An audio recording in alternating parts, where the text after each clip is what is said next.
Juve set to lose Chan, Alcacer is on the moves, Wolves set their Traore price tag, Roma in talks for a Barca star, and a transfer roundup all coming up in the next few minutes, as I'm your host Matt Froelich. You are the Onefootballers, and this is the Daily News. First off, and Emre Can is set to leave Juventus and head back to the Bundesliga. He's already played for Leverkusen and for Bayern Munich, and this time he'll be turning out in the yellow-black of Borussia Dortmund. Now, it's said that Juve were haggling over the price for quite a while, and it now looks like they've settled on 22 million euros.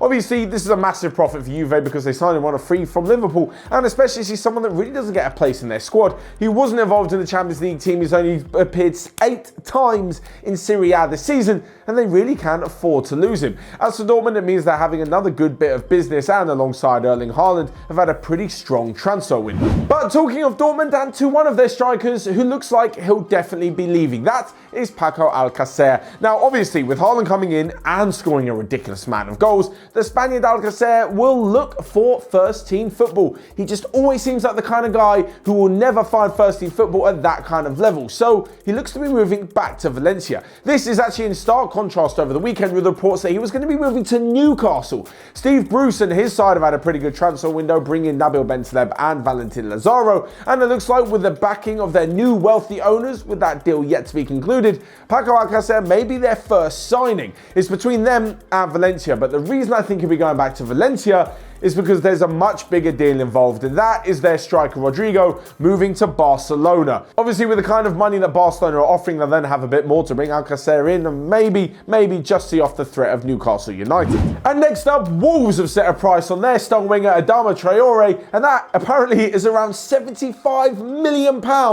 Now, we all know that the winger has been in sensational form this season, raking in an unbelievable 10 assists and 5 goals in 35 appearances. But would £75 million really be worth it? I'm really torn on this kind of deal because there are two sides to it. Basically, is it a good thing that lower clubs, I say lesser clubs, lower clubs, no offence to Wolves, can hold on to their star players? They have so much money in the Premier League, they don't have to sell. Think of Zaha at Crystal Palace as well. They can basically stop the big teams like in the past coming in, poaching their best prospects for quite cheap money. Is that a good thing? Or is it a bad thing that you're going to have to pay extraordinary odds just to get an average to okay player?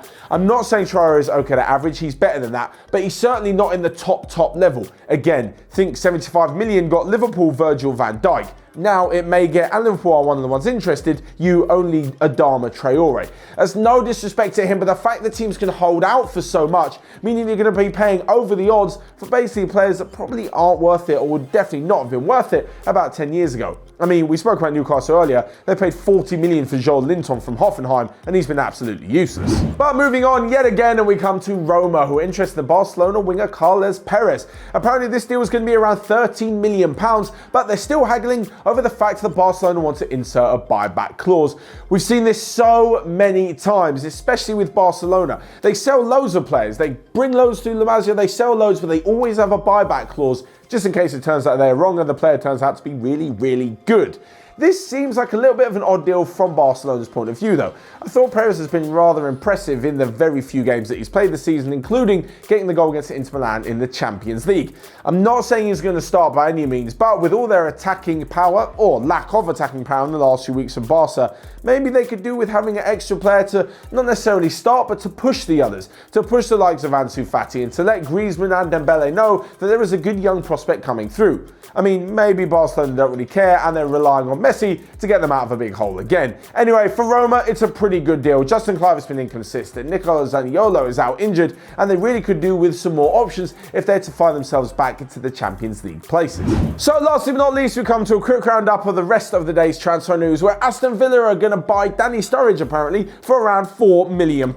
West Ham are interested in Tottenham Argentinian defender Juan Foyth. AC Milan and Juventus are in talks over Federico Bernardeschi and Lucas Paqueta swapping clubs. And lastly but not least, Spurs have agreed a deal with PSV finally for Steven Bergwijn in the range of around €32 million.